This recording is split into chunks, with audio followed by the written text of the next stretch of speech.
উপস্থিতি, পেয়ারা হাজিরানা মজলিস, উপস্থিত অধ্যক্ষ মাহফিলের সঞ্চালক তথা সম্মানিত সভাপতি সাহেব, মুআজ্জাজ মুহতারাম উলামায়ে কেরাম, মুফাদ্দিল কেরাম, হুজ্জাতে কেরাম, সম্মুখ উপবিষ্ট বয়োজ্যেষ্ঠ দিনদার পরেশগার, আল্লাহ মুরব্বী বাপজানেরা, আমার সমবয়স্ক বয়োজ্যেষ্ঠ স্নেহের ভাইরা, পর্দার অন্তরালে অবস্থিতা, পর্দাবাসীরা, শিক্ষিতা, ধার্মিকা, সম্মানিতা আমার মায়েরা বোনেরা, সকলকে জানাই শ্রেণী বিশেষে শ্রদ্ধা, আন্তরিক শুভেচ্ছা, ভালোবাসা।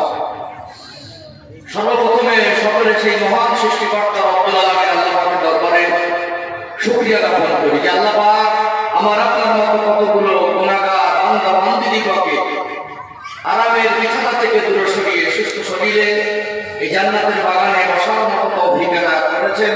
আল্লাহ পাকের দরবারে শুকরিয়া আদায়ের জন্য অন্তরস্থল থেকে উচ্চ আওয়াজে প্রাণ ভরে বলেন আলহামদুলিল্লাহ। আল্লাহ পাকের প্রশংসার পাশাপাশি অসংখ্য দরুদ ও সালাম প্রেরণ করি।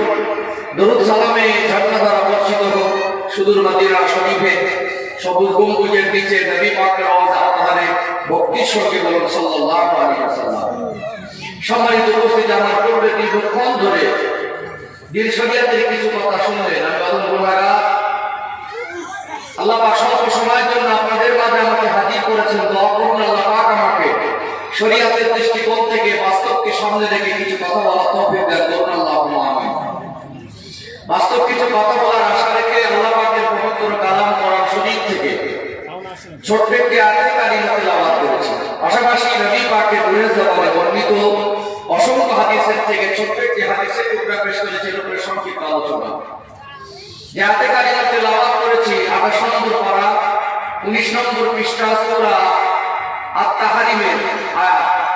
আল্লাহ পাক কোরআন শরীফের ভিতরে বলছেন, ইয়া আইয়ুহাল্লাযীনা আমানু, হে দুনিয়ার ঈমানদারেরা, কু আনফুসাকুম ওয়া আহলিকুম নার, জাহান্নামের আগুন থেকে নিজে বাঁচো এবং আহল পরিবার বর্গকে বাঁচাও। আয়াতের বিস্তারিত ব্যাখ্যা আছে। মূলত আয়াতের কারিমাকে নিয়ে যদি আমরা একটু ভাবি, তাফসীর যদি একটু জানি, মূল বিষয় যেটা উঠে আসবে যে আল্লাহ পাক আমাকে আপনাকে ভালোবেসে বলেছেন, বান্দা বান্দি নিজে বাঁচো এবং তোমার আহল পরিবার বর্গকে বাঁচাও। আমাকে আপনাকে নিজেকে বাঁচতে হবে জাহান্নামের আগুন থেকে, মানে আগে নিজেকেই ভালো হতে হবে, জাহান্নামের আগুন থেকে বাঁচার কাজ করতে হবে। সাথে সাথে আল্লাহ পাক একটা হুকুম করেছেন। আহাল বলতে সর্বপ্রথম আহাল হলো আমার কাছের মানুষ যারা। তারপরে বিস্তারিত ব্যাখ্যা আছে, যেমন আমার সন্তানরা আমার আহাল, আমার বিবি আমার আহাল, ঠিক পাশাপাশি আমার প্রতিবেশী আত্মীয়রা আমার আহাল।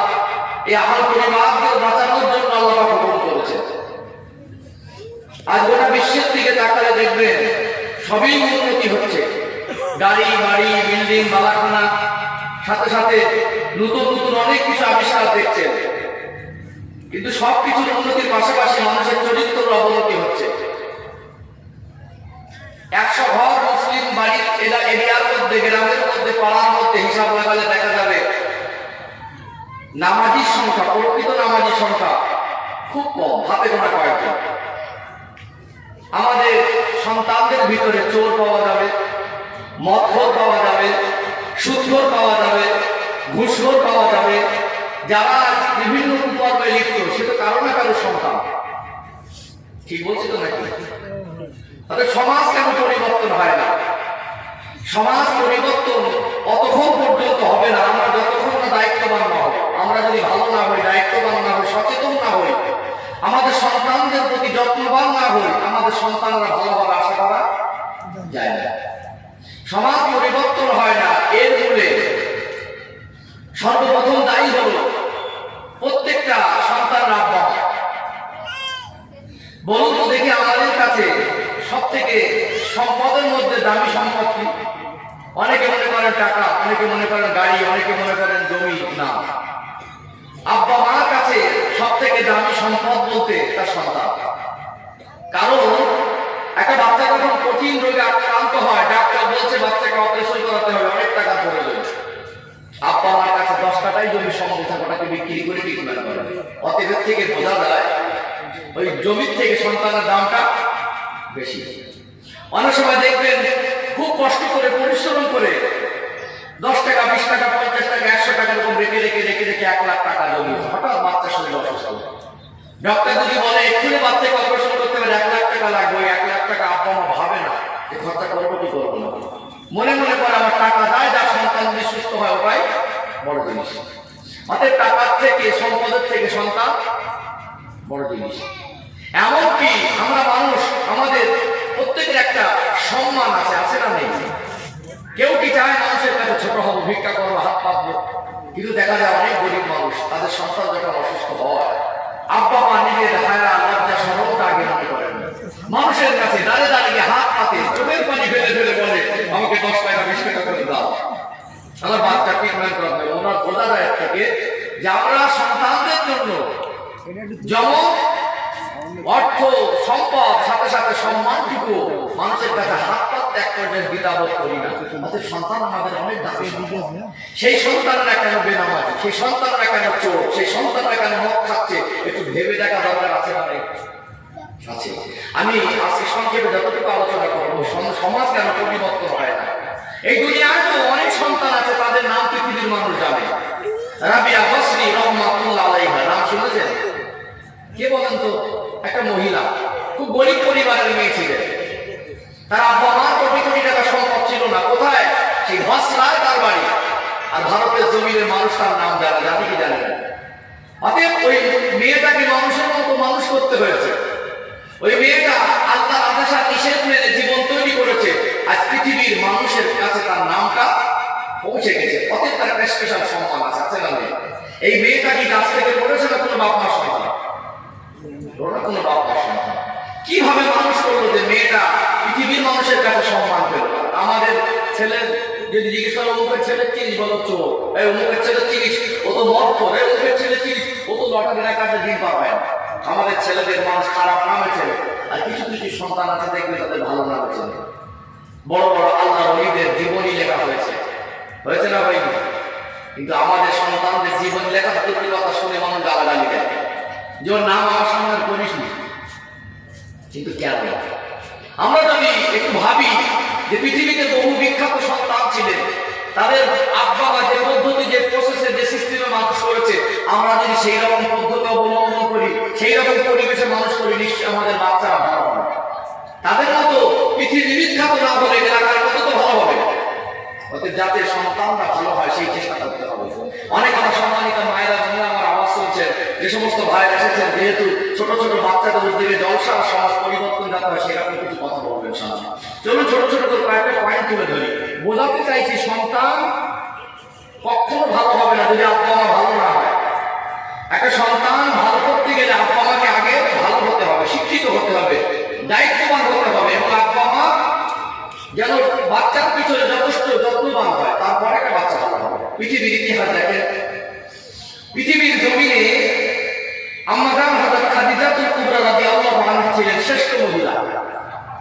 আল্লাহ নবী বলছেন আসমানের নিচে জমিনের উপরে সবথেকে শ্রেষ্ঠ মহিলা হলেন খাদিজা রাদিয়াল্লাহু আনহা। আল্লাহ পাক খাদিজাতুল কুবরা রাদিয়াল্লাহু আনহার উপরে খুশি হয়ে সালাম প্রেরণ করেছিলেন। সেই মা খাদিজা ছিলেন শ্রেষ্ঠ মা। ওই মার গর্ভে আল্লাহ সন্তান দিলেন ফাতেমাতুল জোহরা রাদিয়াল্লাহু আনহা। মা শ্রেষ্ঠ মা, ওই শ্রেষ্ঠ মার গর্ভে বাচ্চা হলো জান্নাতি মহিলাদের সরদারিনী। মা ফাতেমা ছিলেন জান্নাতি মহিলাদের সরদারিনী, ওই মায়ের গর্ভে বাচ্চা হলো জান্নাতি যুবকদের সরদার। ঠিক দেখবেন পৃথিবীতে যত পৃথিবী বিখ্যাত সন্তান, তাদের জীবনী কে পড়লে দেখবেন তার আব্বা মা ছিল। একটু পয়েন্ট ধরে ধরে বলে বাস্তবের সঙ্গে মিলিয়ে নেবেন। সোনার মানিকেরা, নওজোয়ান তরুণেরা, ও সোনার মায়েরা, যুবকেরা, আব্বারা, মায়েরা, সন্তানেরা কেন কুপথে চলে? আমাদের ছেলেরা কেন বেনামাজি? আমাদের সন্তানগুলো কেন এখন দাঁড়িয়ে পেশাব করে? এই ছেলেটা যদি কুপথে চলে, ছেলেটা যদি সমাজের কাছে ঘৃণার পাত্র হয়, ওই সন্তানটার একার দোষ নয়, ওর আব্বা মার দোষ ওই সন্তানের থেকেও বেশি। খারাপ হওয়ার পিছনে আব্বা মা হলো 90 ভাগ দায়ী। এই পৃথিবীর ইতিহাস লক্ষ্য করে দেখবেন পৃথিবীর জমিনে যত পৃথিবীর বিখ্যাত সন্তান ছিলেন এদের আব্বা মা ছিল পৃথিবীর বিখ্যাত আব্বা মা। এই পৃথিবীর জমিনে একজন আল্লাহ পাকের মাহবুব, আল্লাহ পাকের ওলি বান্দা ছিলেন। আল্লাহ পাক তার সম্মান আর মর্যাদাটাকে এতটা বাড়িয়ে দিয়েছে, পৃথিবীর কোনায় কোনায় যেখানেই চলে যাবে, পৃথিবীর জমিনে যেখানে মুসলমান আছে, পৃথিবীর মুসলমান এক কথায় ওই ব্যক্তিটার নাম জানে। উনি অন্য কেউ নয়, আল্লাহর ওলি হযরত ইমাম বুখারী রাহমাতুল্লাহ আলাইহি। বুখারী শরীফ নাম শুনেছেন? পৃথিবীতে যত আলেম আছে জিজ্ঞেস করবেন বুখারী শরীফ না পড়ে কিন্তু মাওলানা ডিগ্রি অর্জন হয় না। তো বুখারী শরীফ একজন মানুষ লিখেছেন, যিনি লিখেছেন তার নাম হলো মুহাম্মদ ইবনে ইসমাইল বুখারী রাহমাতুল্লাহ আলাইহি।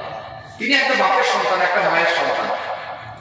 একটা কিতাব লিখলেন, পৃথিবীর মানুষ তাকে সম্মান করে মুখে জড়িয়ে রাখে। কোরআন শরীফের পরে কোনো সম্মানী কিতাব লিখছে, ওর নাম হলো বুখারী শরীফ। এই বুখারী শরীফ যিনি লিখেছেন সেই সন্তানের জীবনী দেখুন, তার আব্বা মা কি পরিবেশে মানুষ করলো যে পৃথিবীর মানুষের কাছে তার লিখিত কিতাব শুধু বিখ্যাত নয়, তিনিও বিখ্যাত।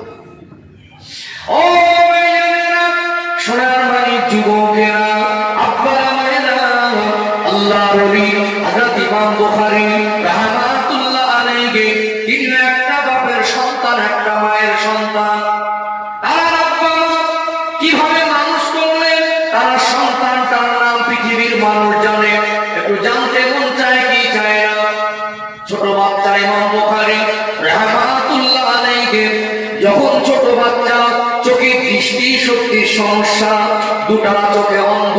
বাচ্চারা যদি অন্ধ হয়, বাচ্চা যদি চোখের দৃষ্টি শক্তিহীন হয়, ওই বাচ্চাটা দিকে দেখলে পরে আব্বা মার মনে কষ্ট হবে কি হবে না? আপনাদের মাথায় প্রশ্ন ঘুরবে, ছোট বাচ্চা চোখের দৃষ্টি শক্তির যদি সমস্যা হয়, ওই বাচ্চা কি করে পৃথিবী বিখ্যাত হলো আর কি করে বুখারী শরীফ লিখলেন? ছোটবেলায় সমস্যাটা ছিল, একটু জীবনীটা গভীরভাবে উপলব্ধি করার চেষ্টা করেন। আল্লাহর ওলি হযরত ইমাম বুখারী হুজুর ছোট বাচ্চা, চোখের দৃষ্টি শক্তির সমস্যা, মার মনটা ভালো না, বাচ্চাকে ঘুম পাড়িয়ে দেয়, রাত গভীর হয়ে যায়। মা ছিলেন 5 ওয়াক্ত নামাজি, মা ছিলেন পর্দানশীলা, মা ছিলেন কোরআন পড়নেওয়ালি মা, মা ছিলেন তাহাজ্জুদ পড়নেওয়ালি মা। দুনিয়ার মানুষ ঘুমিয়ে যেত, মা রাতের অন্ধকারে উঠে পড়তেন, উযু করে জায়নামাজটা বিছিয়ে আল্লাহ পাককে সন্তুষ্ট করার জন্য তাহাজ্জুদের নামাজে মশগুল হয়ে যেতেন। তাহাজ্জুদের নামাজ আদায় করে রাতের অন্ধকারে আল্লাহ পাকের দরবারে হাত দুখানা তুলে চোখের পানি ফেলে ফেলে জার জার হয়ে কাঁদতেন। আল্লাহ পাক একটা সন্তান দিলেন, বাচ্চার চোখের দৃষ্টি শক্তির সমস্যা। আমি মা, বাচ্চার দিকে দেখে আমার মনে বড় কষ্ট হয়। আল্লাহ কি বলেন? সর্বশক্তিমান, আপনি কি পারেন না আমি মায়ের দোয়া কবুল করে আমার বাচ্চার চোখের দৃষ্টি শক্তি ফিরিয়ে দিতে?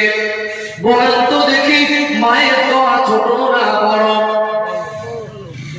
পৃথিবীতে আলেমের দোয়া, ওলির দোয়া, হুজুরের দোয়া, ইমাম সাহেবের দোয়া, হাজী সাহেবের দোয়া, যত দোয়া আছে, আব্বা মার দোয়া হলো সব থেকে সন্তানের জন্য বড় দোয়া। যদি বলেন সুবহানাল্লাহ।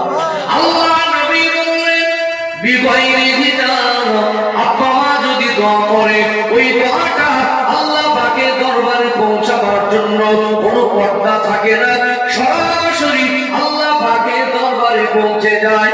মাকে রেখে যে দোয়া করেছে, আল্লাহ পাক আমার বাচ্চার চোখে অন্ধ, দৃষ্টি শক্তির সমস্যা, আমার বাচ্চার চোখে দৃষ্টি শক্তি ফিরিয়ে দেয়। মায়ের চোখের পানি কবুল করে আল্লাহ দয়াময় ওই বাচ্চার চোখের দৃষ্টি শক্তিটাকে ফিরিয়ে দিয়েছিলেন। ছোট বাচ্চা এই মা দোয়া পেয়ে চোখের দৃষ্টি শক্তি ফিরে পেলেন। ভাবতে পারে আমাদের মা দোয়া করে, করে কি করে না? কি সুন্দর করে বলে, কচি আমি তো তোর মা, বাবা সবসময় তোমার জন্য দোয়া করি। আসলে এই মা ওই মা দুটো মা আদর্শ, কালচার, পর্দা, নামাজ, আমল, আখলাক একটু মিলিয়ে দেখা দরকার আছে না নেই? এই বাচ্চাটা পৃথিবী বিখ্যাত হওয়ার পিছনে আব্বা মার অবদান আছে না নেই? মার ইমান ছিল আল্লাহ। আমি জানি ডাক্তারের কাছে গেলে চশমা দেবে, যদি ডাক্তার ফিরিয়ে দিতে পারবে না। অনেক দেখবেন পয়সাওয়ালা মানুষ আছে, চোখের চশমা দেওয়া একটা বোঝা। যাদের চোখের দৃষ্টিশক্তি আল্লাহ ঠিক রেখেছেন আলহামদুলিল্লাহ, শুকরিয়া আদায় করবেন। যখন দৃষ্টিশক্তির সমস্যা হয়ে যায়, চোখের চশমা না দেওয়ার কারণে ঘাড়ের শির মাঝের সব যন্ত্রণা করে, বিভিন্ন কষ্ট হয়। চোখের জ্যোতিকে নিয়ে আমার এখন মানুষ বলে দাঁত থাকলে দাঁতের মর্ম বোঝে না। আচ্ছা বলুন তো, অনেক ধনী মানুষ আছে, তারা ডাক্তারকে বলতে পারে ডাক্তার বাবু আমি চশমা দেবো না, আমার জ্যোতিটা ফিরিয়ে দেবে, পারবে?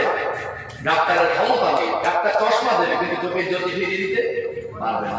আল্লাহর কাছে কাঁদতেন, আল্লাহ আমি মানুষের কাছে চাই না, আপনার কাছে চাইছি। আপনার কাছে সব অসম্ভব, আপনি চাইলে সব হয়ে যাবে। আল্লাহর কাছে কাঁদতেন, আল্লাহ একবার ফিরিয়ে দেবেন, দুবার ফিরিয়ে দেবেন, বারবার ফিরিয়ে দেবেন। আমি মা আপনার রহমতের দরবার থেকে মুখটা ফিরিয়ে দেবেন, যতবার ফিরিয়ে দেবেন ততবারই বলবো আল্লাহ আমার বাচ্চাকে ভালো করে দেন। মা দরবার কবুল করলেন। আর আমাদের মারা কারণ মা, সেই মা কারণ মা। এই পৃথিবী বিখ্যাত সন্তান হযরত ইমাম বুখারী হুজুরের মা দেখুন, পর্দাশী না, পাঁচ ওয়াক্ত নামাজি আর কোরআন পড়তে পারে। আমাদের মাদের আমল আখলাক একটু মিলিয়ে দেখেন, আমাদের ভুল কোথায় হচ্ছে। 10 বছর 20 বছর আগে যখন মোবাইল আসেনি, এই screen touch mobile, Android mobile, ইন্টারনেটওয়ালা মোবাইল আসেনি, তখন বিয়ে হলে শ্বশুর বাড়ি থেকে ঘড়ি দিত। আর এখন বিয়ে হওয়ার আগে ছেলের হাতে মোবাইল, মেয়ের হাতে মোবাইল। বাপ মা কিনে দেবে কি আমাদের দিদি দিয়েছে একটা করে মেয়েদের হাতে, ছেলেদের হাতে। ছেলে আর মেয়ে বিবাহ বন্ধনে আবদ্ধ হলো। ওই ছেলে মেয়ে নামাজ পড়ে না, উজু জানে না, গোসল জানে না, কলেমা জানে না, অথচ প্রত্যেকদিন নাটক, সিনেমা, সিরিয়াল দেখছে। একটা সন্তানের আব্বা হবে, মেয়েটা সন্তানের মা হবে। এই মেয়েটার নামাজ নেই, কোরআন তেলাওয়াত নেই, আদব নেই, পর্দা নেই, কলেমা জানে না, উজু জানে না, গোসল বোঝে না, সিরিয়াল বোঝে, নাটক বোঝে, সিনেমা বোঝে। রাতের বেলা যদি বিছানায় শুয়ে শুয়ে গান বাজনা, সিনেমা, নাটক দেখে, ওই মায়ের পেটের বাচ্চা ভালোভাবে আশা করা যায়। আর একটা আগে বাড়ে, একটা ছেলে বিড়ি খায়, বিয়ে হয়েছে, এখন জোরে যাবে শ্বশুর বাড়ি এক সপ্তাহের জন্য, যায় তো নাকি? ছেলের দোকানদার কি দোকানদার এক প্যাকেট সিগারেট দাও, বলে কেন ভাই তুই তো বিড়ি খাস। এলাকার দোকানদার চেনে, বলছে এখন বেশি বলছি শ্বশুর বাড়ি যাবো, বিড়ি খেলে একটা মান সম্মান, তো সিগারেট খেতে যাবে। ছেলেটা এতদিন আব্বা হওয়ার দরকার ছিল না, এখন বিয়ে করেছে মানে আব্বা হতে যাচ্ছে। লোকে একটু ভালো হওয়ার দরকার ছিল, আগে খেতে বিড়ি, এখন খেতে সিগারেট। এক ধাপ বেড়েছে না কমেছে? আব্বা সন্তানের আব্বা হবে, এ যদি নেশাগ্রস্ত হয়, এর ঔরসের সন্তান ভালো হবে। কোথায় ভুল হচ্ছে গভীরভাবে ধরে দিচ্ছি। বর্তমান সময় দেখবেন বহু ভদ্রলোকের ছেলে মত বিবাহ করেছে, মদ খেয়ে রাত 11টার সময় বাড়ি ফিরেছে, তখনও মদের নেশা থেকে ফেরেশ হয়ে গেছে, তখনও ওর মাথার ঠিক নেই, নেশাগ্রস্ত অবস্থায় স্বামী স্ত্রী রাত যাপন করছে। আল্লাহ না করে যদি সন্তান আসে, তো সন্তানটা আবু জেহেলের মতো হবে না, আবু বকরের মতো হবে। গাছের গোড়ার শিকড় যদি কেটে থাকে, উপরে মাথায় পানি দিলে সহজে জানতে হবে। গন্ডগোল কোথায় বুঝতে পারছেন? ঠিক আছে, আগে বাড়ো, ছোট ছোট করে বোঝাচ্ছে কোথায় আমাদের ভুল হচ্ছে, ভুলগুলো ধরিয়ে দিচ্ছি। এখন দেখছি সব প্রেম ভালোবাসা কি হলো, দুনিয়া চিত্র পাল্টে গেছে। ছেলের পক্ষ বাপ মা জানে, মেয়ের পক্ষের বাপ মা জানে। বড় লোকের ছেলে গরিব মানুষের মেয়ে দেখছে, আমার মেয়েটা যদি বিনা পয়সায়, বিনা কিছু লেনদেনে কাটাই হয়তো খুব ভালো হবে, পরে যতটুকু পানি দেবো। যখন গল্প করেছে মা এরকম একটা ছেলে, বলছে কচি তুই জায়গা ভালো আছে। এখন কিছু কিছু মা আছে আগে বাড়িয়ে দিয়েছে। আবার এই পরিস্থিতিতে দেখছি, মাঝে মাঝে দেখছেন আবার দেখাশোনা করে এখন এনগেজমেন্ট হচ্ছে। শরিয়াতের দৃষ্টি দিয়ে, শরিয়াতি মোতাবেক ভালো করে বিবাহ সই হয়নি, সবে কথাবার্তা পাকা হয়েছে, এখন তো বিবাহ হয়নি। হতে বসলে কথা বলা, ওর সঙ্গে ঘুরতে যাওয়া কঠোরভাবে হারা। ছেলে আর মেয়ে বিবাহের আগে ঘুরতে যাচ্ছে, উভয় পক্ষের গার্জেন জানে। পার্কে যাচ্ছে, বেড়াতে যাচ্ছে, কোনো হোটেলে যাচ্ছে, উভয় পক্ষের গার্জেন জানে। ছেলের তরফের আর মেয়ের তরফে দুজনের তরফ থেকে দড়ি ঢেলা দিয়েছে। ছেলে আর মেয়ে বিবাহ করার আগে যদি হারাম কাজে লিপ্ত হয়, আল্লাহ না করুক, এই পরিবারের মধ্যে ভালো সন্তান আর আশা করা যায়? সমাজের মানুষ কি অন্ধ না কানা? এটা তো অন্ধ না কানাও না, জেনে শুনে সজ্ঞানে সন্তানদেরকে হারাম কাজের পথে ছেলে দিচ্ছে। শুধু বলে হুজুর সমাজ কেন পরিবর্তন হয় না, আমাদের মূল গোড়ায় গল্প বলে আমরা ভালো না, দায়িত্ববান না, আমরা সচেতন না, আমরা দুনিয়ার মায়ায় পড়ে গেছি, ইচ্ছা যত জীবনযাপন করছি। আমরা যদি ভালো না হই, সন্তান কখনো আমাদের পরিবারের সন্তানরা ভালোভাবে আশা করা যায় না। একটা মা যদি যে সন্তানের মা হতে চায় তাকে নিয়ে করতে হবে, কথা ঠিক না? ও ভাইজানেরা, সোনার নারী যুবকেরা, আব্বার মায়েরা, বোঝাতে চাইছিলাম সন্তানের আব্বা হয়ে দায়িত্ববান হতে হবে, সন্তানের মা হয়ে ভালো হতে হবে। আব্বা মা যদি ভালো না হয়, এদের সন্তানেরা ভালো হবে কখনো আশা করা যায় না। পৃথিবীর ইতিহাস লক্ষ্য করে দেখবেন, পৃথিবীর জমিনে যত মাহবুব আল্লাহর ওলিরা ছিলেন, যত পৃথিবী বিখ্যাত সন্তান ছিলেন, এদের আব্বা মা ছিল নেক, এদের আব্বা মা ছিল দায়িত্ববান। ইমাম বুখারী হুজুর পৃথিবী বিখ্যাত হওয়ার পিছনে তার মা জীবনী পড়ে দেখবেন, তার মা ছিলেন মায়ের মতো মা। মায়ের দোয়া কবুল হয়েছিল, একটু গভীর ব্যাখ্যা নেই, শুধু মায়ের কৃতিত্ব নয়, মা শুধু ভালো ছিলেন এমন নয়, তার আব্বাও ছিল নেক আব্বা। কিতাবের ভিতরে এসেছে দোয়া কবুলের শর্ত হলো হালাল খাদ্য খেতে হয়। হালাল খাদ্য যদি খেয়ে দোয়া করে সহজে কবুল হবে, জেনে শুনে সজ্ঞানে হারাম খাদ্য খেয়ে দোয়া করলে দোয়া কবুল হওয়া কঠিন আছে। অতএব তার মায়ের দোয়া কবুল হওয়ার পিছনে তার আব্বারও কৃতিত্ব আছে। আমরা তার মায়ের কথা শুনেছি, একটু আব্বা কেমন ছিল জানতে মন চায় কি চায় না? ইমাম বুখারী হুজুর আব্বার নাম ছিল হযরত ইসমাঈল বুখারী। তিনি ছিলেন নেক মানুষ, সৎ মানুষ, আমাদের মতো চিটিং বাজার ধোঁকাবাজ ছিলেন না, আমাদের মতো সুদখোর আর ঘুষখোর ছিলেন না। তার অন্তরে কলিজার ভিতরে কতটা আল্লাহর ভয় জাগা দিয়েছিলেন। তিনি ইন্তেকালের আগে অসুস্থ হয়ে পড়লেন, মুমূর্ষু অবস্থা, বিছানা সজ্জা। একটা মানুষ যখন ইন্তেকালের আগে বিছানা সজ্জা হয়ে যায়, আত্মীয় স্বজন প্রতিবেশী দেখতে আসে কি আসে না? দেখতে আসে, খুব অসুস্থ মনে হয়, মাছ দেখা খবর দেয়, একবার একটু দেখে দাও। ইমাম বুখারী হুজুর আব্বা অসুস্থ, আত্মীয় স্বজন পরিবারের মানুষ মনে করছেন হুজুর মনে হয় বেশি দিন বাঁচবেন না। তো এলাকার মানুষ, প্রতিবেশী, আত্মীয়, ভালো মানুষ ছিলেন, সবাই গোল করে মাথার ধারে ঘিরে দাঁড়িয়ে দাঁড়িয়ে কাঁদছেন, হুজুর কষ্টে আছেন। কিতাবের ভিতরে এসেছে মুমূর্ষু ব্যক্তিকে কলেমা শরীফের তালকিন দিতে হয়। কলেমা শরীফের তালকিন মানে কলেমা পড়ো, কলেমা পড়ো, হুকুম করা যাবে না, তার কাছে বিরক্তি করা যাবে না। কেননা আল্লাহ নবী বললেন মৌতের কষ্ট বড় কষ্ট। ওই সময় মানুষকে বিরক্তি করা, মানুষকে হুকুম করা, ওই সময় যদি বিরক্তি বোধ হয়ে বলে পড়বো না, ঈমান খারাপ হয়ে যেতে পারে।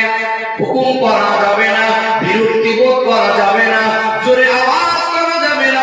মুমূর্ষু ব্যক্তির মাথা ধারে বসে বসে আস্তে আস্তে করুণ সুরে কলেমা শরীফটা শোনাও, এটাই হলো তালকিন। কেননা কষ্টের মধ্যে থাকা অবস্থায় হয়তো উচ্চারণ করতে পারবে না, আপনার পড়ার আওয়াজটা শুনে মনে মনে যদি সমর্থন করে দেয়, ওটাও কলেমা শরীফ পড়ার মধ্যে শামিল হয়ে যাবে।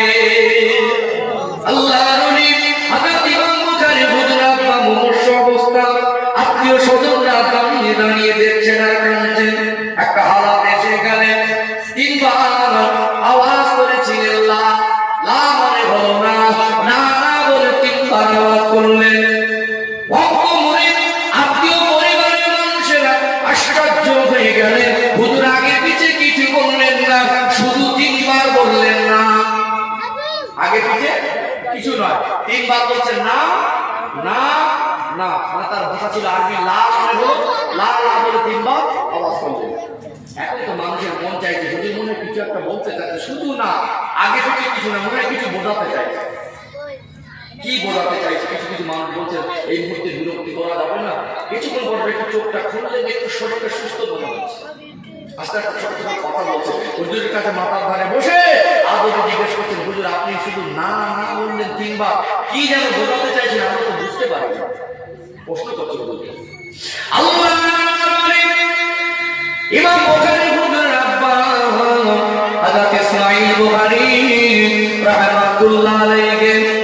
চোখটা খুলে দেখলে আত্মীয় স্বজন প্রতিবেশীরা মাথা ধারে বসে বসে আল্লাহর ওলির জন্য দোয়া করছেন আর দেখছেন। তিনি বললেন, ও আমার আত্মীয় পরিবারের মানুষেরা, ও আমার ভক্ত মুরিদানেরা, আমি ইসমাইল বুখারী মনে হয় বেশিক্ষণ দুনিয়ায় থাকবো না, আমি দুনিয়া ছেড়ে চলে যাব। তবে আমার এই মুমূর্ষ অবস্থা একটা কথা খেয়াল এসেছে, আমি মুমূর্ষ অবস্থায় আল্লাহ আমাকে কথা স্মরণ করেছি, আমার সামনে আখিরাতের মঞ্জারটা ভেসে উঠেছে, আখিরাতের মঞ্জার ভেসে উঠেছে। ভক্ত মুরিদানেরা এই কথা জিজ্ঞাসা করার পরে ইমাম বুখারী হুজুর বলছেন, আমি যেন আল্লাহর সামনে দাঁড়িয়ে গেছি, আল্লাহ আমাকে বিচার করছেন, আল্লাহ আমার কাছে হিসাব নিচ্ছেন। ও ইমাম বুখারীর আব্বা, দুনিয়ার জমিনে কি এমন ইবাদত করে এসেছো? তিনি বলছেন, আল্লাহ আমি হজ করেছিলাম, যাকাত দিয়েছিলাম, দান খয়রাত করেছিলাম, রোজা রেখেছিলাম, নামাজ পড়েছিলাম, জিকির আজকার করেছিলাম। আমার ইবাদতের মধ্যে সবথেকে খাঁটি ইবাদত একটা ইবাদত আমার খাঁটি, আমার কোন ইবাদত খাঁটি বলে বলতে পারবো না। একটা ইবাদত ব্যতীত সব ইবাদতের মধ্যে আমার ভুল ত্রুটি আছে। তবে আমার জানা মতে আমি যতটুকু পয়সা রোজগার করেছি, যতটুকু সম্পদ আমি বাচ্চার জন্য রেখে এসেছি, এর ভিতরে হারাম কিছু ঢোকাইনি। যেটা ইনকাম করেছি আর যেটা রেখে এসেছি ওটা হলো 100% হালাল। জোরে বলুন। কি বলছেন? এত কিছু করেছি জীবনে, ইবাদত কোনটা খাঁটি বলতে পারবো না, তবে আমার একটা ইবাদত খাঁটি। বাপ যেটা বন্ধ করে এই পরিবেশে খারাপ লাগে, আবার বন্ধ করে।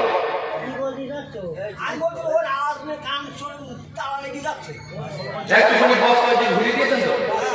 আচ্ছা ঠিক আছে, আপনি মাথা থেকে এসে বসে নেই, একটু সামনে আসুন। আচ্ছা ঠিক আছে, আমার দিকে খেয়াল করুন, একটা আমার দেখা। তাহলে তিনি কি বললেন যে মুমূর্ষ অবস্থায় যে আল্লাহর সামনে যেন আমি বিচার দাঁড়িয়েছি, আর আল্লাহ আমায় জিজ্ঞাসা করছেন যে কি ইবাদত করেছো? বলছেন, আমার যত ইবাদত কোনটা খাঁটি না, আমার জানা মতে একটা ইবাদত খাঁটি। আমি যতটা রোজগার করেছি আর মরণের আগে তুমি মাত্র কাছে রেখেছি, ওটা 100% হালাল, ওটা 100% হালাল। এখানে একটা ভাবার বিষয় আছে। তাই আল্লাহ যে বলছিলেন ইমাম বুখারীর আব্বা, ঠিক বলছো? তিনি বলেছেন লা লা লা, ওই খেয়ালে ছিলেন যে আল্লাহ না, আমার জানামতের ভিতরে হারাম আমি ঢোকাই না, এটা আমার সব জ্ঞানে বলছি, আমার ইনকাম রোজগার যেটা করেছি আর যেটা রেখেছি ওটা হারাম না, ওটা পুরোটাই হালাল। আমরা মুখে হাত দিয়ে বলতে পারবো যে আমরা বাচ্চাদের পিছনে, সংসারের পিছনে হালাল অর্থ ব্যয় করি? কোথায় আমরা হারিয়ে গেছি? এখন বন্ধনের লোনটাকে ব্যবসা লাগিয়ে দিয়েছে, একটার পর একটা নিতেই থাকছে। আমরা দোয়া করি, আল্লাহ কত নিষ্পাপ বাচ্চা আছে, আল্লাহ এদের গুনাহ নেই, এদের ছিল মাফ করুন। আল্লাহ কত হাজি মানুষ, কত নামাজি মানুষ, কত দলিল মানুষ, কত মাদ্রাসার ছাত্র আছে, আল্লাহ আপনি এদের ওসিলা দোয়া কবুল করেন। ওসিলা চাই না, আল্লাহ নবী পাকের ওসিলা কবুল করেন যে বাচ্চার ওসিলা দেবো, নিষ্পাপ ওর পেটে বাপ মা হারাম ঢুকিয়ে দিয়েছে। ইমাম বুখারী হুজুরের মায়ের দোয়া কবুল হওয়ার পিছনে আব্বা রোজগার ছিল 100% হালাল। মা ছিলেন পর্দানাশীলা, মা ছিলেন নামাজি, মা ছিলেন নেক, মা ছিলেন আল্লাহওয়ালি, মা ছিলেন তাহাজ্জুদ পড়নেওয়ালি। তাদের পরিবার আল্লাহ অন্ধ সন্তান দিলেন। আব্বা নেক আর মা নেক। মা দোয়া করলেন, আল্লাহ পাক ওই বাচ্চার চোখের জ্যোতি ফিরিয়ে দিলেন। শুধু চোখের জ্যোতি ফিরে পায়নি, বাচ্চাটা পৃথিবী বিখ্যাত আল্লাহ ওলি হয়ে গেলেন। তিনি শুধু বিখ্যাত নয়, তার লিখিত কিতাব বুখারী শরীফকে আল্লাহ পৃথিবী বিখ্যাত কিতাব বানিয়ে দিয়েছেন। এত বিখ্যাত সন্তান হওয়ার পিছনে আব্বার অবদান আছে না নেই? আমরা আমাদের সন্তানের পিছনে কি অবদান দিয়েছি? পেটে আসার আগেই তো ভুল করলাম, পেটে এসেছে বাচ্চা গর্ভে নিয়ে চলে যাচ্ছে কোমর পুকুর মেলা দেখতে, ঘটে না? ঘটে না? পেটে বাচ্চা, একটা মা পর্দায় থাকবে, একটা মা কোরআন তেলাওয়াত করবে, আল্লাহর কাছে হাত তুলে বলবে, আল্লাহ কত নবীরা এসেছিলেন, কত মা ছিলেন এই জমিনে, তারা নবীদেরকে গর্ভে ধারণ করেছে, নবী তো আর আসবে না। আল্লাহ আমার পরিবারের ভিতরে আমি মা হতে চলেছি, আমার গর্ভে একটা নেক সন্তান দেন, বাচ্চাটা যেন চোর না হয়, বাচ্চাটা যেন চিটিং বাজ ধোঁকাবাজ না হয়। আল্লাহ আমার গর্ভে যে যেন নেক হয়। পেটে বাচ্চা, মা সিরিয়াল দেখছে, পেটে বাচ্চা, ওই মা এক ওয়াক্ত নামাজ পড়েনি, ওই মা একদিনও কোরআন শরীফ পড়েনি, ওই মায়ের পেটের বাচ্চাটা ভালোভাবে আল্লাহ করা যায়। বাচ্চা ভূমিষ্ঠ হলো, শরিয়াত বলছে বাচ্চার ডান কানে আযান আর বাম কানে ইকামত দাও। এখন তো হসপিটাল নিয়ে যাওয়া বাধ্যতামূলক, তাই তো নাকি? যতই সুস্থ হোক হসপিটালে নিয়ে না গেলে এখন জন্ম সার্টিফিকেট, বার্থ সার্টিফিকেটের জন্য হ্যারাসমেন্ট হতে হবে, ঘরে রাখতে ভয় হয়। এখন হসপিটালে নিয়ে গেলে বেশিরভাগ সব সিজা হচ্ছে। এখন হসপিটালে হয়তো কানে আযান দেওয়ার মতো পরিবেশ ছিল না, যেদিন ছুটি করে বাড়ি আনলেন অন্তত আযান দিয়ে দেওয়া দরকার ছিল। আল্লাহ সুবিধা অসুবিধা বোঝে কি বোঝে আল্লাহ পাক জানে। অথচ মাকে সিজার করেছে, 3 দিন পরে ছুটি হবে। মা তখন পেট কাটা অবস্থায় বাচ্চাকে কোলে নিয়ে হসপিটালের বেডে স্বামীকে বলছে আর ভালো লাগে না একা একা, মোবাইলটা কোথায় আছে না দাও না আমাকে, মোবাইলটা হলে তো সময় পার হবে। বাচ্চার কানে ইকামত আর আযানের আওয়াজ প্রথম দেওয়ার কথা শরীয়ত বলেছে। ওই বাচ্চাকে কোলে নিয়ে মা 3 দিনে সিরিয়াল কালা করছে। ওর কানে যদি দাম আছে বাজনার আওয়াজ যায়, ও ছেলে ভালো হবে, ও মেয়ে ভালো হবে। আর শরীয়ত বলছে 7 দিনের দিন আকিকা করে দাও। আকিকা করে দেওয়া সুন্নাত। সুন্দর একটা নাম রাখো। 7 দিন যদি সম্ভব না হয় পরেও করে দেওয়া যেতে পারে।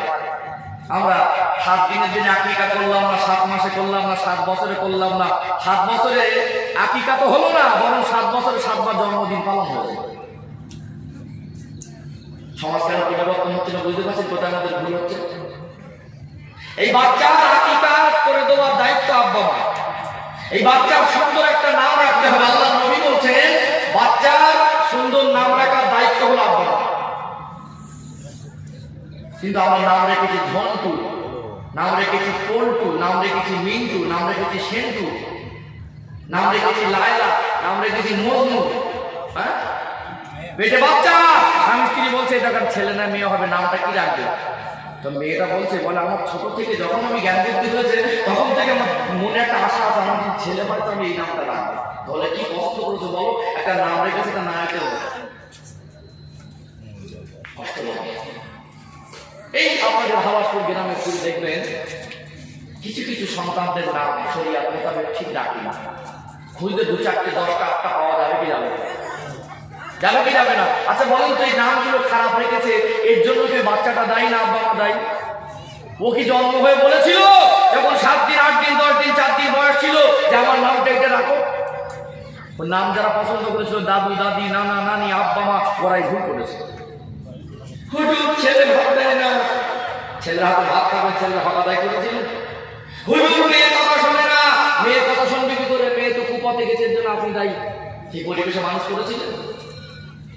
কষ্ট লাগে আমাদের। আমরা আব্বা মা দায়িত্ব গ্রহণ করেছি, আমাদের নিজেদের আদর্শ ভালো না, নিজের চিন্তাধারা ভালো না, ছেলে মেয়েকে নিজে হাতে ক্ষতি করছি আর শেষ বয়সে ছেলেদের হাতে মার খাচ্ছি। কষ্ট পাচ্ছেন নাকি আপনারা? সন্তান ভালো করতে গেলে, ভালো সন্তান যদি পেতে চান নিজেকে আগে ভালো করতে হবে।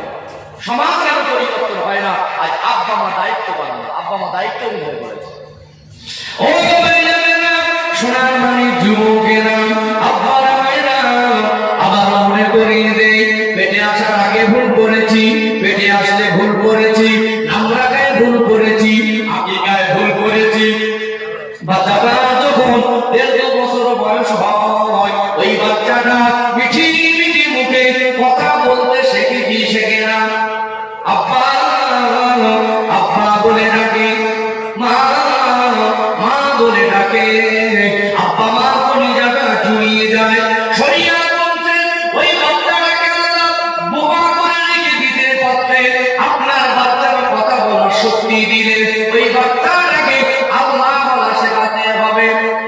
আর একটু বড় হলো 5 বছর থেকে 6 বছর যখন বয়স হয় ওই বাচ্চাটার 6 বছর যখন বয়স হয় কথা বলা শেখে। ওই বাচ্চাকে শেখানো হচ্ছে হেড মানে মাথা, নোস মানে না,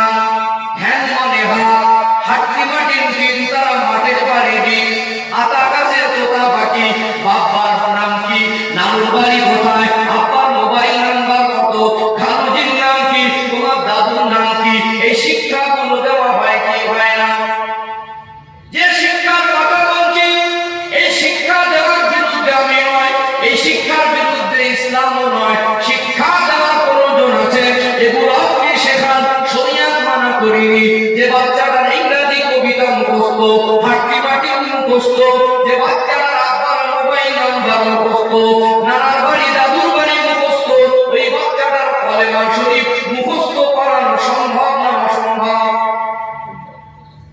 আব্বা মার দায়িত্ব হলো বাচ্চাকে আল্লাহ বলা শেখাও, বাচ্চাকে কথা বলা শিখলে কলেমা শরীফের শিক্ষা দাও।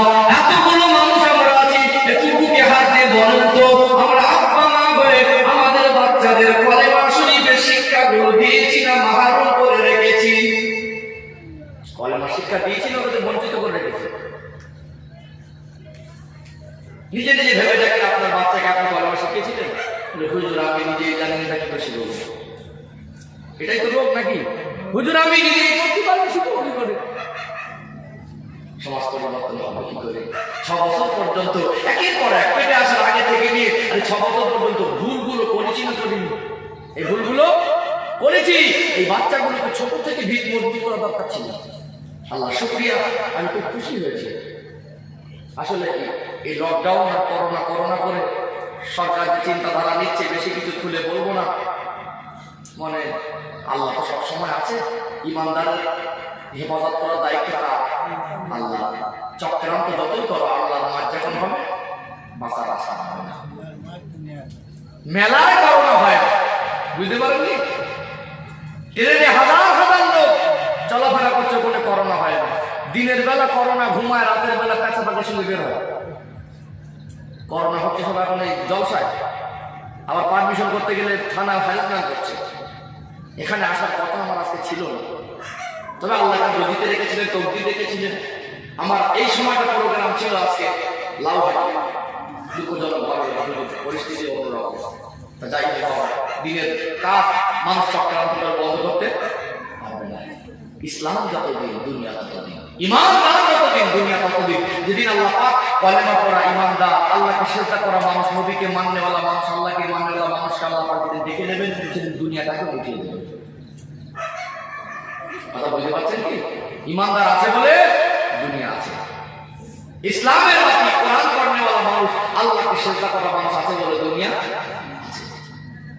এদের উপরে চক্রান্ত করে দুনিয়ার শান্তি হবে না, বরং আল্লাহর গজব বেশি হবে। যাই হোক, এখন কিছু কিছু জায়গায় মানুষ প্রশাসন এখন হেল্প করছে। এখন রিসেন্টলি দেখছি জলসাগুলো মাশাআল্লাহ হচ্ছে, তবে মেলাও তো চলছে, আমরা দেখছি সোশ্যাল মিডিয়ায়। এখন তো আর মানুষ কিছু চেপে রাখতে পারে না, কিছু হলে সোশ্যাল মিডিয়ার মাধ্যমে আমাদের সামনে আসছে। বহু জায়গায় এখন মেলা রানিং আছে। যাই হোক, আমরা দোয়া করি আল্লাহ পাক আমাদেরকে করোনা মুক্ত করে দেন। আল্লাহ পাক আমার দেশকে, ভারতবর্ষকে আল্লাহ পাক করোনা মুক্ত করে দেন। বিভিন্ন কঠিন কঠিন মুসিবত আযাব গজব থেকে আল্লাহ প্রত্যেক ঈমানদারের জান মালকে আল্লাহ হেফাজত করেন। আল্লাহ যে কথা বলছিলাম, সম্মানিত ভাইরা, এখন আমরা একের পর এক ভুল করেছি না করিনি? এই 6 বছর পর্যন্ত বাচ্চাদের নিজে হাতে করে ভবিষ্যৎটা ক্ষতি করেছি আমরা নিজেরা। 6 বছর পর্যন্ত থাক, আমি 7 থেকে আবার ইনশাআল্লাহ ব্যাখ্যা দেবো। এটা তো বিধান থেকে না দেখতে বিধি, মাশাআল্লাহ একটু মন খুলে না দেখতে বিধি। সিলসিলা হক মুজাদ্দিদুল জামান হাবাসপুর গ্রামবাসী বৃন্দ, আমি খুশি হয়েছি যে কথা বলছিলাম, এখানে একটা বক্তব্য হয়েছে। ছোট ছোট বাচ্চারা এই বক্তব্যটা প্রত্যেকটা পাড়ায় পাড়ায় দরকার। সমাজে এই বেনামাজির সংখ্যা বাড়ছে, এর জন্য প্রত্যেকটা গ্রামের গণ্যমান্য ব্যক্তিকে আল্লাহ কিয়ামতের ময়দানে আসামির গলায় কাঠ গড়ায় দেবেন। এই গণ্যমান্য ব্যক্তি যারা মসজিদ মাদ্রাসা পরিচালনা করে, মসজিদ মাদ্রাসা কেন্দ্রিক পাড়ায় পাড়ায় একটা করে মুক্তব দরকার। আমাদের সন্তানেরা একটা ছেলে মেয়ে যেন কলেমা শিক্ষা, উযু শিক্ষা, গোসল শিক্ষা, কোরআন শরীফের শিক্ষা, নামাজের শিক্ষা থেকে বঞ্চিত না হয়। ডক্টর, মাস্টার, ব্যারিস্টার, ইঞ্জিনিয়ার করাবেন, চাকরি করান, শরীয়ত মানা করিনি, সাথে সাথে বাচ্চাকে শরীয়তের শিক্ষাগুলো, প্রাথমিক শিক্ষাগুলো দরকার আছে। আছে না নেই? আছে। কষ্ট লাগে আর আমাদের ছেলেগুলো নামাজ পড়তে জানে না। এই যুবক ভাইদের দৌড় দিচ্ছে না, নামাজ পড়ে না কেন? ওরা নামাজ জানে না, তো পড়বে কি? জানলে তো ভালো লাগবে। আমি একটা দামি গাড়ি চেপে এসেছি, এখন যদি বলি করছি একটু গাড়িটা চালাও, তো বলবো হুজুর আমি পারিনি। ফের বলবো চালাবো, হুজুর আমি পারিনি, জোর করছেন। ফের বলবো চালাও, তুমি পারবে না কেন? হুজুর আমি পারবে না।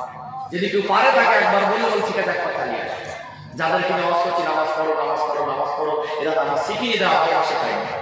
আমি সারা রাত চেঁচিয়ে চেঁচিয়ে গলার থেকে যদি রক্ত বার করে দেয় যে বাবা নামাজ পড়ো, নামাজ পড়ো, নামাজ পড়ো, ও জানে না তো কাল সকালে ফজরের আগে ঘুম ভাঙেনি। যদি নামাজ পড়তে জানে হয়তো বিবিকে বাধা দেবে, আমি নামাজ তো জানি, এটা অবস্থা করছি, নামাজটা ধরলে অনেক ছেলে আছে, অনেক মুরব্বী আছে। আজও আমার সমাজে প্রত্যেকটা গ্রামে মহল্লা অনেক মানুষ আছে নামাজ পড়তেই জানে না, গালাগালি জানে, মারামারি জানে, হিংসা জানে, ব্যবসা জানে। বেগুন কিনতে গেলে 3 বার পালক মরে পোকা আছে কিনা, আলু কিনতে গেলে দেখে কোথায় পোকা আছে কিনা, সব বুঝিয়ে নামাজটা বুঝিয়ে না আল্লাহর কাছে দিতে হবে কি হবে না, শিখতে হবে। শিক্ষা শেষ নেই। ওই জানেনা সোনার মানিক যুবকেরা, আব্বা মায়েরা আবার মনে করিয়ে দেয়, আব্বা মা যদি ভালো না হয় এদের সন্তানেরা ভালো হবে কখনো আশা করা যায় না। পৃথিবীর ইতিহাস লক্ষ্য করে দেখবে, এই পৃথিবীর জমিনে যত পৃথিবী বিখ্যাত সন্তান ছিলেন এদের আব্বা মা ছিল পৃথিবী বিখ্যাত আব্বা মা। আল্লাহ হযরত ইমাম বুখারী হুজুরের কথা বলছিলাম, আর একটা আল্লাহ ওলির কথা তুলে ধরে। এই খোলা বাতাস জমিন বেশি দূর নয়, আল্লাহ ওলি হযরত বজলুর রহমান কাররাপুরি রাহমাতুল্লাহ আলাইহি ছোট বাচ্চা, আর মা ছিলেন নেকমান, মা ছিলেন নামাজি মা। মা যখন নামাজে দাঁড়াতেন আল্লাহ ওলি ছোট বাচ্চা, তখন 7 থেকে 10 বছরের মাথায় এই সময়টা চলছে। আল্লাহ ওলি ছোট বাচ্চা, মা যখন আযান শুনে ওযু করতেন, একা ওযু করতেন না, বাচ্চাকে ওযু করাতেন। মা নামাজে দাঁড়াতেন, একা দাঁড়াতেন না, বাচ্চাকে পাশে দাঁড় করাতেন। মায়ের চিন্তাটা এত পবিত্র ছিল, মায়ের চিন্তাটা এত মহান ছিল, মায়ের মনের মধ্যে এই আকাঙ্ক্ষা ছিল, আমি মা নামাজি, আমার বাচ্চাকে বেনামাজি হতে দেব না। আমি মা নামাজি, আমার বাচ্চার নামাজ শেখানোর দায়িত্ব আমার। মা সময় মতো 5 ওয়াক্ত নামাজে বাচ্চাকে নামাজের তালিম দেয়, বাচ্চাকে সাথে করে নামাজ আদায় করে। ছোট বাচ্চা কোনো একদিন খেলায় মশগুল হয়ে গেল, আযান হয়ে গিয়েছে, মা ওযু করবে, বাচ্চাকে খুঁজে পান না। নামাজ হলো আল্লাহর হুকুম, সময় মতো ওয়াক্ত থাকা অবস্থায় নামাজ যদি না পড়া হয়, নামাজটা কাজা হয়ে গেলে কাজা করতে হবে। বাচ্চাকে খোঁজাখুঁজি করে পেলেন না, মা একা নামাজ আদায় করে নিলেন, ওয়াক্ত পার হয়ে গেল। আল্লাহর ওলি হযরত বজলুর রহমান রাহমাতুল্লাহ আলাইহি ছোট বাচ্চা 6-7 বছরের বাচ্চা খোদা পেয়ে গেছে, ছুটে ছুটে বাড়ি গেছে, মাকে ডাকে, মা খিদা লেগেছে, মা একটু খেতে দেন। মা মোটা মোটা চোখ বের করে, ও বাবা বজলুর রহমান, কোথায় ছিলে তুমি? এত খোদা খুঁজলাম, তোমাকে তো পেলাম না। নামাজের সময় তুমি কোথায় ছিলে? আমি তো তোমাকে ব্যতীত নামাজ পড়ি না, তোমাকে ছাড়া আমি ওযু করি না, তোমাকে এত খোদা খুঁজলাম, পেলাম না কেন? ছোট বাচ্চা মায়ের কথা শুনে মায়ের মুখের দিকে তাকিয়ে মায়ের রাগ দেখে একটু ভয় পেয়ে গেল।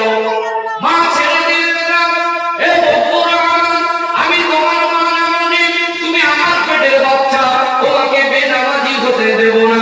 কেন নামাজের সময় তোমাকে খুঁজতে হয়েছে? কানটাকে ধরো, মাথাটা এক করো।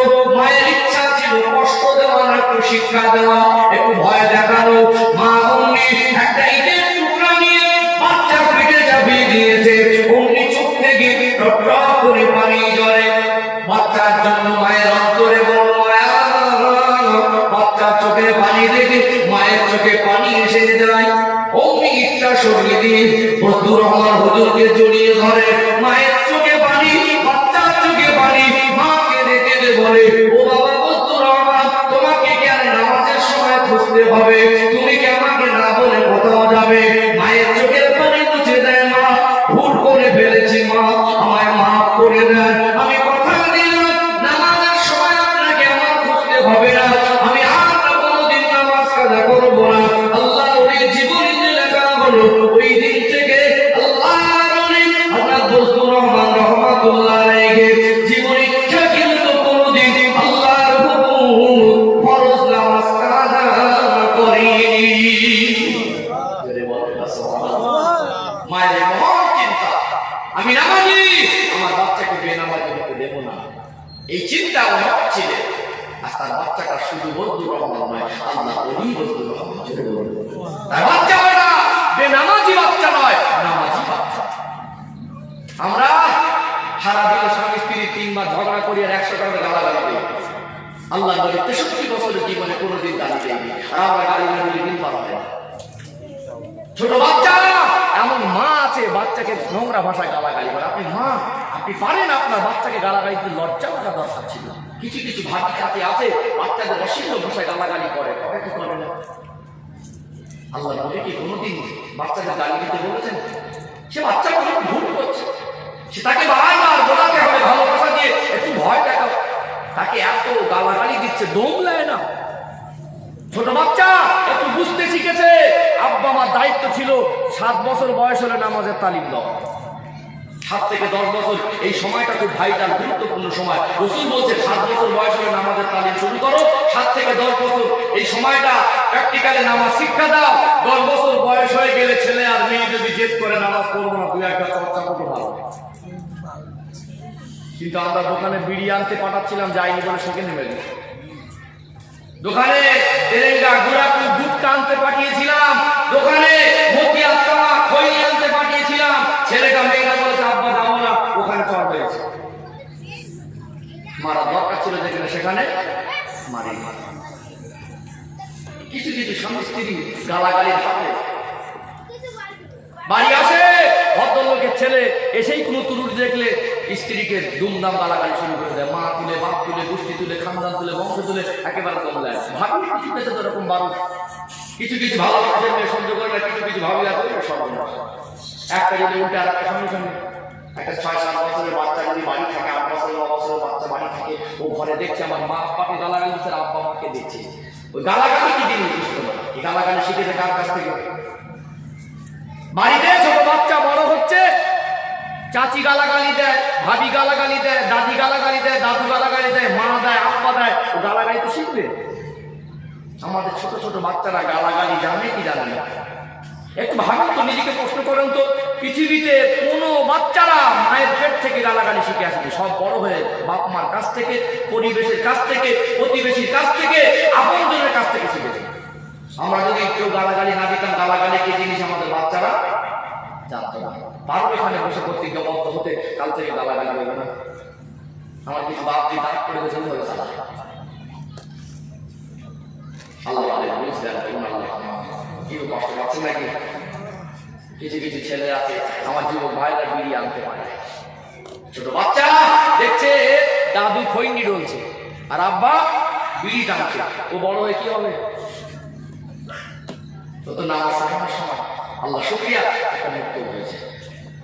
মাসে মাসে প্রত্যেকটা ফ্যামিলি থেকে 100 করে টাকা মুক্ত দেবে। আল্লাহ তার অর্থ দিয়েছে, 500 করে টাকা দেবে। প্রাইভেটে টাকা দেওয়ার সময় 300 টাকা দেয়, কষ্ট হয় না। স্কুলে যাবে, সেখানে 20 টাকা দেয়, কষ্ট হয় না। মক্তবের জন্য সর্বনাশ, মাসে 50 টাকা। ওই কবর জিয়ারতের লোক পাবেন না, জানাজা পড়ার লোক পাবেন না, ওই আল্লাহু আকবার বলে শুধু দাঁড়িয়ে থাকবে, পুঁতে দিয়ে চলে আসবে। এটা হলো আসল শিক্ষা। ছেলেকে চাকরি করালেন, 4টে সন্তান, 4টেই চাকরি করে, 1 লাখ টাকা করে মাইনে, ওটা কিন্তু আসল কামিয়াবি নয়। ওই বাচ্চা যদি বেনামাজি হয়, ওই বাচ্চা যদি পেশাব করে পানি নিতে না জানে, যদি উঁচু না জানে, গোসল না জানে, কোরআন শরীফ না জানে, ওই বাচ্চাও ধরা পড়বে। ওই দুনিয়া যতদিন পয়সা ছিল সুখ শান্তিতে কাটিয়েছে, ওটা আসল কামিয়াবি।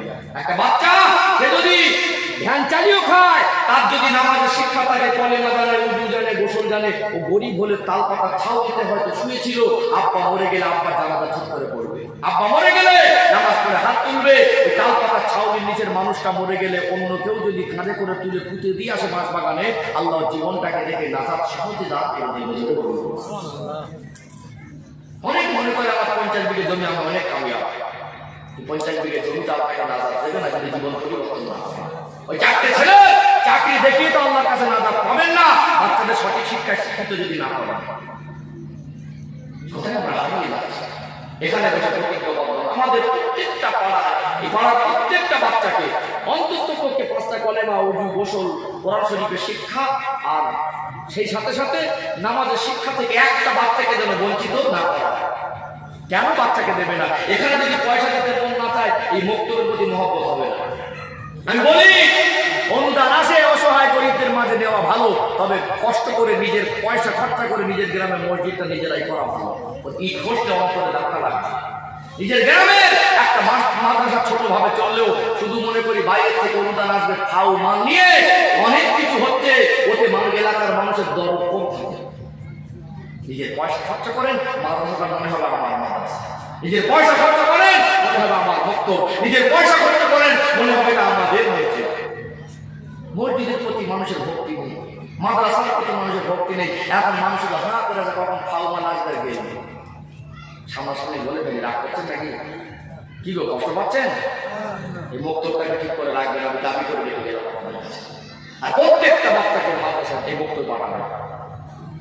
সবটাকে আলেম করতে হবে এমন তাই নয়, একটাকে যে আলেম করতে পারে, একটাকে হাফেজ করতে পারে আলহামদুলিল্লাহ, একটাকে মুক্তি করতে পারে আলহামদুলিল্লাহ। যদি মনে করেন যে আমার বাচ্চাকে হাফেজ আলেম করবো না, অন্তত পক্ষে উজু গোসল নামাজ পড়া শরীরের তালিম জীবন চলার ক্ষেত্রে যে শিক্ষাগুলো সেগুলো দরকার আছে না? প্রাথমিক শিক্ষাগুলো থেকে বাচ্চাদের বঞ্চিত করা যাবে না। ও সোনার মানি যুবকেরা, আব্বারা মায়েরা, আবার মনে করিয়ে দে, আমরা যদি দায়িত্ববান না হই, আব্বা মারা যদি ভালো না হই, আমাদের সন্তানেরা ভালো হবে কখনো আশা করা যায় না। আর একটা দৃষ্টান্ত তুলে ধরি, এই পৃথিবীর জমিনে একজন আল্লাহ নবী এসেছিলেন, আল্লাহ পাক নবীকে প্রেরণ করেছিলেন। ওই নবীর আব্বা ছিল না, শুধুমাত্র মা ছিল। বিনা বাপের সন্তান আল্লাহর কাছে সম্ভব না, অসম্ভব। আমার নবী আসার আগে যে নবীকে আল্লাহ প্রেরণ করেছিলেন, ওই নবীর নাম হলো হযরত ঈসা আলাইহিস সালাম। ঈসা নবীর আব্বা ছিল? আব্বা ছিল না। একটা যুবতী মেয়ে, একটা অবিবাহিত মেয়ে, ওই যুবতী মেয়েকে আল্লাহ পাক কেন নবীর মা করেছিলেন একটু জানতে মন চায় কি চায় না? ওই যুবতী মেয়ে ঈসা নবীর মায়ের জীবনী পড়লে অবাক হয়ে যাবেন। ঈসা নবীর মা, তার নাম ছিল হযরত মারিয়াম আলাইহিস সালাম। তখন দুনিয়া আসে নাই। মা মারিয়াম দুনিয়া আসবার আগে মা মারিয়ামের আব্বা মা অর্থাৎ ঈসা নবীর নানার রানী বিবাহ করে সন্তান হয় না। আল্লাহর কাছে দোয়া করছেন, আল্লাহ পাক একটা সন্তান যদি দিতেন, বাইতুল মুকাদ্দাসের খাদেম বানিয়ে দিতাম। কোন বাইতুল মুকাদ্দাস? যে মসজিদটা হলো ফিলিস্তিনে অবস্থিত, ওই মসজিদটা খোদা কোরআন শরীফ আল্লাহ বলেছেন, সুবহানাল্লাযী আসরা বিআবদিহি লাইলাম মিনাল মাসজিদিল হারামি ইলাল মাসজিদিল আকসা। নবী আমার মেরাজ রাতে আল্লাহ নবী হুজুর আমার যেখানে তামাম নবীদের নিয়ে নামাজ আদায় করেছিলেন, ওই মসজিদ নির্মাণ করেছিলেন আল্লাহ নবী সুলাইমান আলাইহিস সালাম। মসজিদ আকসা এটা বাইতুল মুকাদ্দাস, ওই মসজিদটার সম্মান একটু বেশি। নবী সাল্লাল্লাহু আলাইহি ওয়াসাল্লাম জেনেদের উপর নেতৃত্ব দিতেন। জিন জাতি আছে না নেই? তো নবী সাল্লাল্লাহু আলাইহি ওয়াসাল্লাম লাঠি দিয়ে দাঁড়িয়ে থাকতেন আর জেনেরা কাজ করতো মসজিদ নির্মাণে। আমাদের মসজিদ করার মানুষ আর রাজমিস্ত্রিরা, আর ওই মসজিদ কাজ করেছিল জিনেরা। নবী সাল্লাল্লাহু আলাইহি ওয়াসাল্লাম দাঁড়িয়ে দেখতেন, পাহারা দিতেন, আর জিন জাতি কাজ করতো, তার হুকুম মানতে বাধ্য ছিল। অতএব ওই মসজিদের কাজ হচ্ছে মোটামুটি কমপ্লিটের মুখোমুখি। আল্লাহ আজরাইল, আপনি যান নবী সুলাইমানের যান কবজ করেন। আল্লাহ সাল্লাম বলছেন, আল্লাহ আপনার ঘর মসজিদ হচ্ছে আর একটুখানি কাজ বাকি, আর যদি ইন্তেকাল করেন জেনেরা কাজ ছেড়ে দিলে মসজিদ তো হবে না। আল্লাহ বলছেন আপনার কাজ যান কবজ করা, বাকিটাকে আল্লাহ দেখতে হবে। তারপরে সাল্লাম যান কবজ করলেন। আল্লাহ পাক নবী সুলাইমানকে লাঠির উপরে ভর করে ইন্তেকালের পরে বহুদিন দান করে রেখেছিলেন। সুবহানাল্লাহ। ওই মসজিদে একটা সম্মান হবে কি হবে না? কিন্তু নবী নির্মাণ করছেন জেনেদের দ্বারা। মসজিদ কাজ চলছে, জিনেরা মনে করে নবী সাল্লাল্লাহু আলাইহি ওয়াসাল্লাম দাঁড়িয়েই আছে, অথচ ইন্তেকাল হয়েছে। এক পর্যায়ে এসে আল্লাহ পাক লাঠিটাকে ওই পোকা লাগিয়ে দিলে মসজিদে সম্পূর্ণ জমিনে ঢলে পড়ল সেই মসজিদ। তো ঈসা নবীর নানা নানি বিবাহের পরে সন্তান হয় না, দোয়া করে আল্লাহকে সন্তান যদি দিতেন তো ওই ঘরের খাদেম, মসজিদের খাদেম বানিয়ে দিতেন। নিয়তটা ভালো না খারাপ? নিয়ত ভালো। আল্লাহ পাক সন্তান দিলেন। এইবারে ভূমিষ্ঠ হলো, দেখা গেল মেয়ে সন্তান। ভুলে গিয়েছিলেন ছেলে হয় কি মেয়ে হয়, আল্লাহ দিলে একটা সন্তান, খুশি, এই আশা ছিল। উল্লেখ করেনি মেয়ে দেন বা ছেলে দেন, আমাকে সন্তান দেন। এইবারে বলছে আমি তো আদা খেলাপ করতে পারবো না, আল্লাহর কাছে চেয়েছি যখন দিয়েছিলেন খাদেম বানাতে হবে। ওই নাম রাখলেন মারিয়াম, আর মসজিদের খাদেম। আর 10টা মেয়ের মতো মারিয়াম ছিলেন না। তার আখলাক, তার চরিত্র, তার চালচলন, তার জীবনটা একটু পবিত্র ছিল। আল্লাহর ঘরে খাদেমা হওয়াটা তকদীর। তো ওই মেয়েটা মসজিদে থাকা খাওয়া, এমন পবিত্র জীবন, এমন চরিত্রবান ছিলেন, এত ভালো ছিলেন, আল্লাহ খুশি হয়ে মারিয়ামের জন্য জান্নাত থেকে খাদ্য পাঠাতেন। বলে বলুন সুবহানাল্লাহ। আল্লাহর বান্দী হযরত ঈসা নবীর মা মারিয়াম যখন যুবতী মেয়ে, আল্লাহর ঘরের খাদেমা, জান্নাত থেকে খাদ্য পেতেন। ফিলিস্তিনের মানুষের অবাক হয়ে যেত, ফিলিস্তিনের শহরে যে খাদ্য পাওয়া যায় না, জান্নাতি খাদ্য সুখের কি পৃথিবীর খাদ্যের সঙ্গে তুলনা করা যাবে? কোরআন শরীফ আল্লাহ পাক এই দৃষ্টান্তগুলো হুবহু তুলে দিয়েছেন। মানুষেরা জিজ্ঞাসা করত, এ খাদ্য তুমি কোথায় পাও? এমন খাদ্য তো ফিলিস্তিনের শহরে পাওয়া যায় না। আল্লাহর বান্দী মারিয়াম বলতেন, এটা আমার আল্লাহ পাকের তরফ থেকে আসে।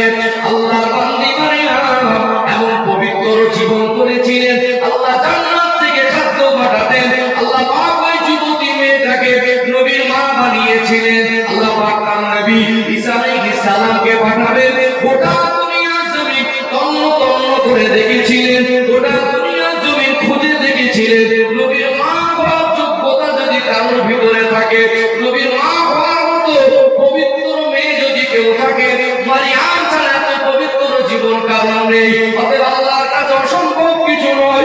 আল্লাহ পাক ওই যুবতী মেয়েকে জামানার নবীর মা বানিয়ে দিয়েছিলেন। জামানার নবীর মা হলেন যুবতী মেয়ে, তার পিছনে তার জীবনটা পবিত্র করতে হয়েছে না ভাই? আমরা দাঁড়িয়ে পেশাব করি, আর এখন গাঁজায় দম না দিলে ঘুম হয় না। সারা জীবন দিনে ফেসবুকে নাটক সিনেমা না দেখলে দিন পার হয় না। আমরা ভালো সন্তান আবহাওয়া হবে। ঈসা নবী নানা নানি নিয়ত করলেন সন্তান দিলেন বাইতুল মুকাদ্দাসের খাদেম বানাবো। অতএব মারিয়ামও ছিলেন নেক, আর ঈসা নবীর মা যেমন নেক ছিলেন, তার নানা নানির চিন্তাটাও পবিত্র ছিল। আল্লাহ সন্তান দিলে বাইতুল মুকাদ্দাসের খাদেম বানাবো, এখন বলছে ছেলে হলে বচ্চন বানাবো। কি গো, এরা বলে দেখেছে আমার মারা সন্তান হলে কোরআন শেখাবো, সন্তান হলে পড়াশোনা করবো, সন্তান হলে হুজুর করবো, সন্তান হলে মুক্তি করবো, সন্তান হলে কোরআন শরীফের হাফেজ বানাবো। উচিত আমরা ভালো না হলে সন্তানরা ভালোভাবে আশা করা যায় না। শুধু আমাদের ভালো হয়ে চুপ করে বসে থাকলে হবে না, দায়িত্ববান হতে হবে। আল্লাহ কুল্লুকুম রাঈন ওয়া কুল্লুকুম মাসউলুন আন রাঈয়াতি। আল্লাহ রাসূল বলেছেন তোমরা প্রত্যেকে এক একজন দায়িত্ববান, তোমাদের দায়িত্ব কর্তব্য কতটা পালন করছো সব আল্লাহ হিসাব নেবে। আচ্ছা, দায়িত্বহীন হয়ে পড়েছি বলেই তো বাচ্চারা খুব কথা বলে। এখন ছেলে মেয়ে 13-14 বছর বয়স হলো, সাবালকা সাবালিকা হলো, ঘুমালে একটু শরীর মাঝে মাঝে ঘুমের মধ্যে, খারাপ স্বপ্নের মধ্যে শরীর অপবিত্র হয় কি হয়?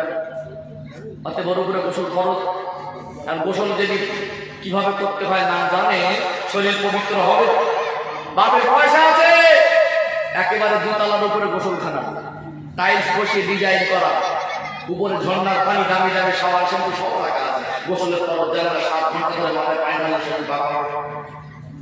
আমার তো মনে হয় এখন এই গ্রামে যখন জানাজা হয়, আর যখন জানাজার মাইকেটের জন্য জনগণের সংখ্যা বেশি হয়, বাড়িওয়ালারা একটু খুশি হয়ে যায় যে আমার বাপের জানাজায় আমার মার জানাজায় অনেক লোক হয়েছে। এটা তার তাৎক্ষণিক খুশি। একটু গভীরভাবে ভাবলে দেখা যাবে আমার সমাজের মানুষ ভিড় জমালে ওই জানাজার নামাজে যে কত এসেছে, ওর মধ্যে মনে হয় 100-র মধ্যে 20 জন গোসল জানেন না, শরীর সব অপবিত্র। 100-র মধ্যে 40 থেকে 50 জন, 50 থেকে 60 জন, বেশিরভাগ কিছু কিছু এলাকা 70 জন পর্যন্ত জানাজা নামাজ কিভাবে পড়তে হয় জানে না। দাও ইমাম সাহেব নিয়ত বাংলায় বলে দাও।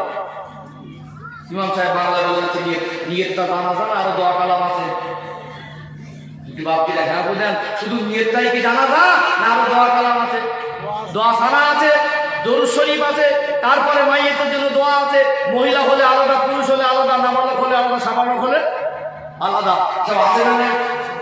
কোন রকমের নিয়তটা করে ফেললে তারপরে হয়ে গেল।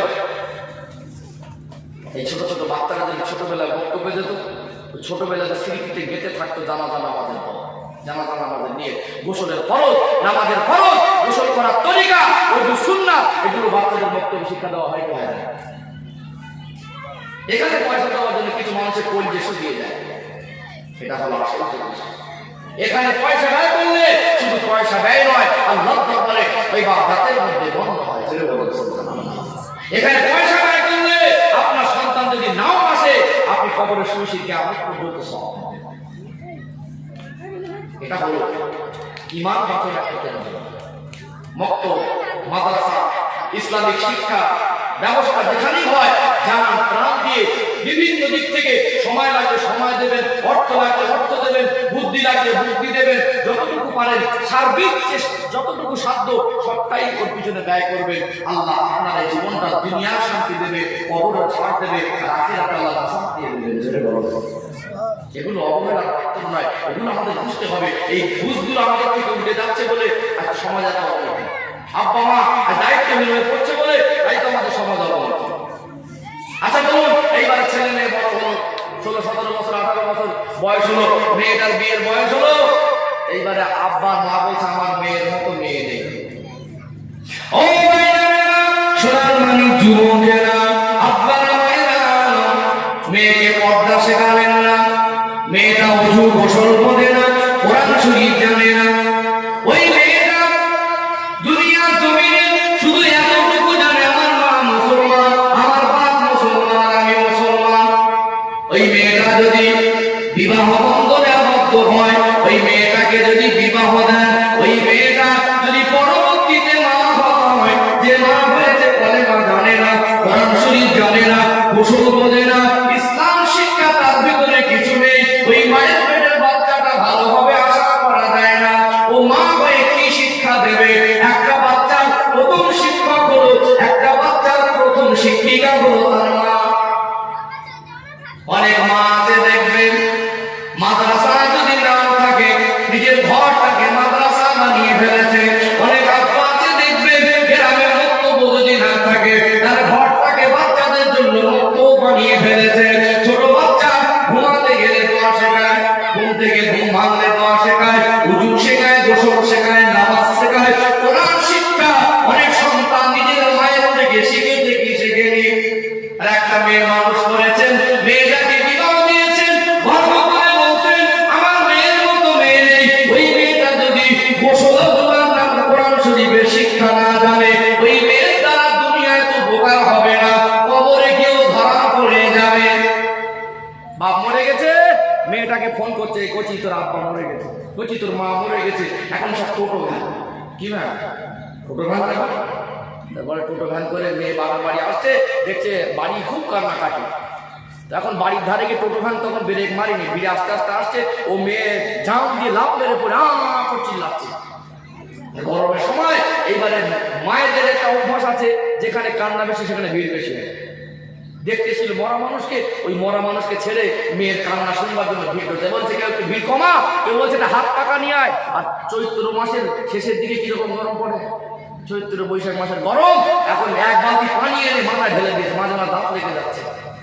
কিছু কিছু চাচারা মামারা খালারা ভাবিরা বলছে সত্যি লোকটার মেয়ে, এই মেয়ের মনে বাপের মনে এত মায়া, এত কান্না কাঁদছে। মা চাচারা মনে করছে বাপকে কান্নার বদল মনে জান্নাতে পাঠিয়েছে। মেয়েটা যদি গোসল না জানে, উযু না জানে, মেয়েটা যদি আব্বার জন্য একটা কোরআন শরীফের অক্ষর যদি পড়ে তেলাওয়াত করে সবে সাথে নিয়ত করতে না জানে, ওই মেয়ের কান্নায় নাজাত পাবে না। খাটিয়া সমান থাকবে, কবরে দিয়ে আসার অপেক্ষা। আল্লাহ বলবে তুই যে দায়ুস থেকে টাটকা দায়ুস। ও মেয়ের কান্নায় আপনার সব হবে না, বরং গুনাহ করছে, আপনি ভালো পথে রাখেননি, ওর জন্য আপনি দায়বদ্ধ। আপনি খাটিয়া শুয়ে ওই মেয়ের জন্য গুনাহ করছেন। ছেলে করেছে, ছেলেটা ভাত খায়, ছেলেটার ভরসা হলো লটারির উপরে। লটারি এখন হাবাসপুর বাজারে মনে বিক্রি হয় নাকি? হ্যাঁ, লটারি হারাম না হালাল? যেসব ছেলেগুলো আজ লটারির পিছনে সারাদিন খাটাখাটনি করে 1 কোটি টাকার আশায় ও সারা জীবনটাই বরবাদ করছে। আল্লাহর কাছে বলতো আল্লাহ যে হালাত রাখেন আপনি, আল্লাহ যে হালাতে রাখেন তার আর যদি খুব আশা হয় আল্লাহ আপনাকে ধনী করো। এটা বলতে হবে কার কাছে? আল্লাহ। ওরা ব্যবসা কি গাছের থেকে করে মনে হয় নাকি?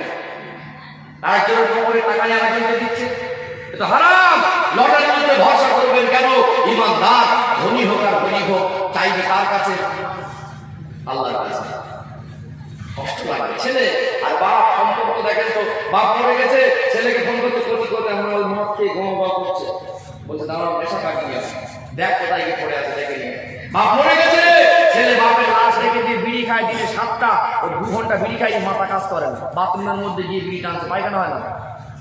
এইরকম একটা সন্তান রেখে গেলেন যে ছেলে বাপের লাশ রেখে দিয়ে বিড়ি টানছে, কি সন্তান রেখে গেল?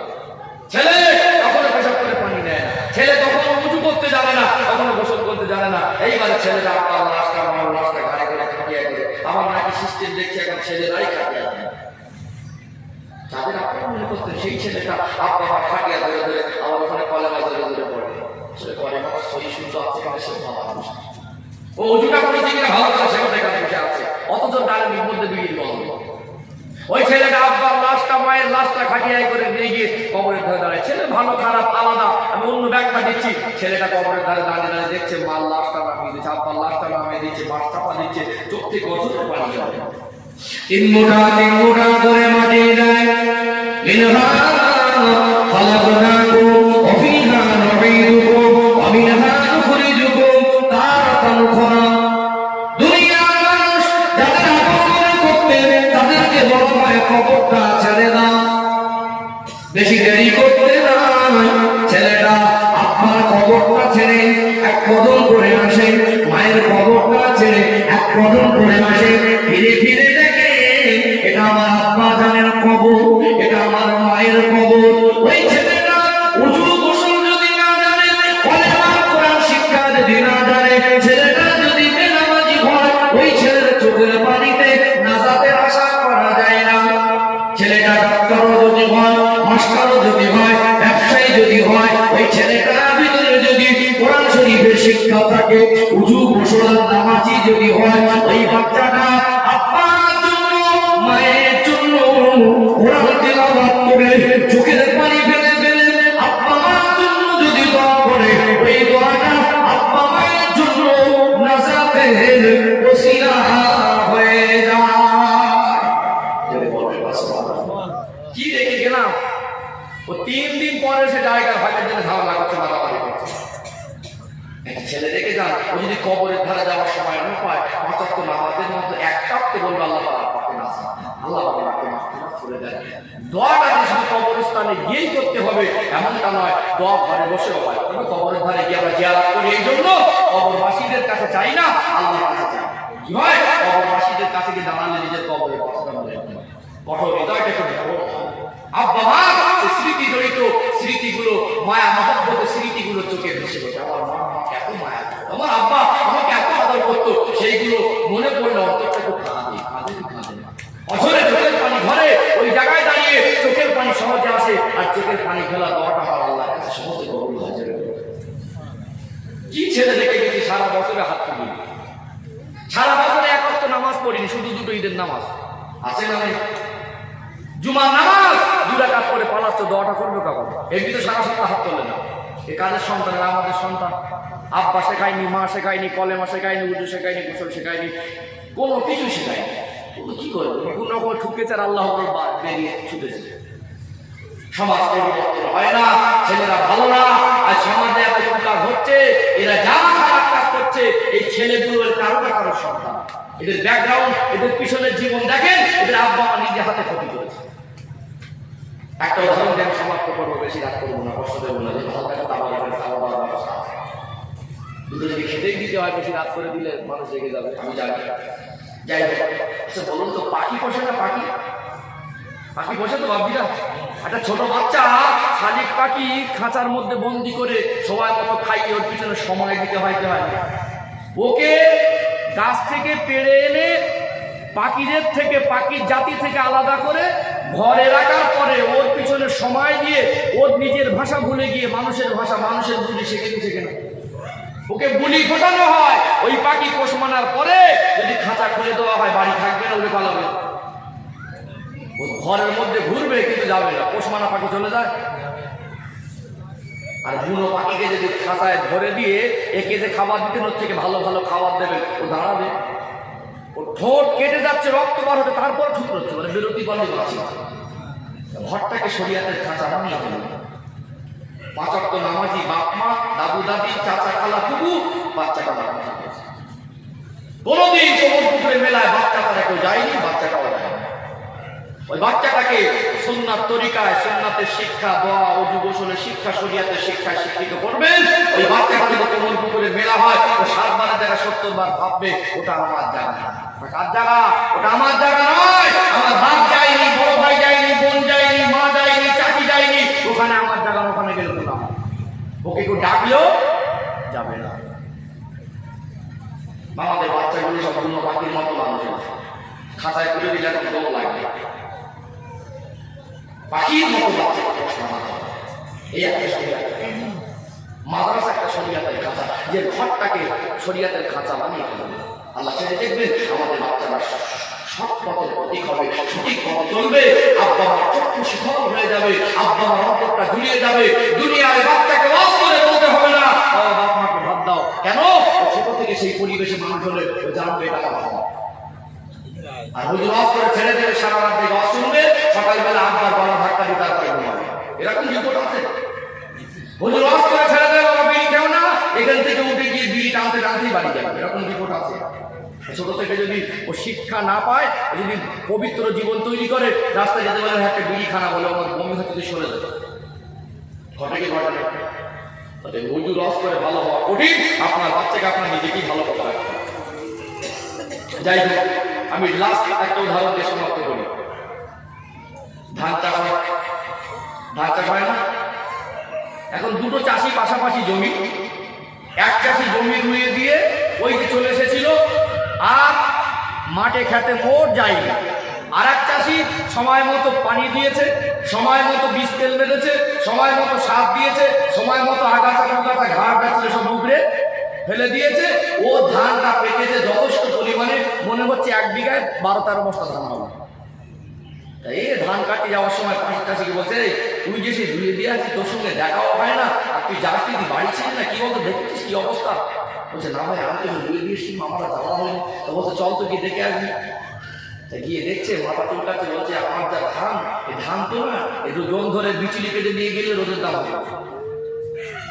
বলছে ভাই কি সর্বনাশ করলি বলতো? বলে কাজ কর না, তুই কি কি সার মেরেছে আমার বলতো, তোর ধান এত সুন্দর হলো, আমারটা এরকম হলো কেন? বলছে আমি ইউরিয়া এত কিনে দিয়েছি, হসপিটালের সঙ্গে সঙ্গে পকেট থেকে খাতা কলম মার্কে সব লিখে দিয়েছে। বাড়ি এসে সোজা বাড়িতে বলছে, বলছে শিগগিরি একটা খোলে দেওয়া পয়সাগুলো দে। ও মোটর সাইকেল স্ট্যান্ডে সারের দোকানে গিয়ে বলছে সার দাও, বীজ তেল দাও, ইউরিয়া দাও, ফসফেট দাও। ও যেটা কপিও করে মেরেছিল সব লিখে এনে এবার শুকনো ধানে ছড়াচ্ছে। চাষি বলছে আমি ধান কাটছে, তুমি ছাড় ছড়াচ্ছিল, মাথা খারাপ হয়ে গেছে। বলে কেন ভাই, তুই তো ছড়েছি, আমি ছড়াচ্ছি। বলে আরে পাগলা, আমি সময় মতো দিয়েছিলাম। তুই পাগলামি করছিস? তোর এমনি ধানও গেছে, সার মারছে, পয়সাটাও বেকার দেওয়া। ট্রিটমেন্ট লাগে না? সন্তান জন্মে দেওয়াটা অনেক বড়, মানুষের মতো মানুষ করাটাই বড়। আজকাল পার্কে ডাস্টবিনের বাচ্চা পাওয়া যায়। কি ঠিক বলছি না ভুল বলছি? জন্ম দিয়ে পাশ করানো হয়, বাচ্চার বাপ হয়েছে, অনেক বড় কথা নয়। ওই বাচ্চাটাকে মানুষ করা, মানুষের মতো মানুষ করা, শরীয়তের পরিবেশে মানুষ করা, ওটাই হলো আসল প্রকৃত বাপ মা। কোন পরিবেশে বাচ্চাটা যাচ্ছে খেয়াল রাখা দরকার ছিল কি ছিল না? একটু হ্যাঁ হয়ে যায়। বাচ্চার কি প্রয়োজন একটু খেয়াল রাখা দরকার ছিল নাকি ছিল না?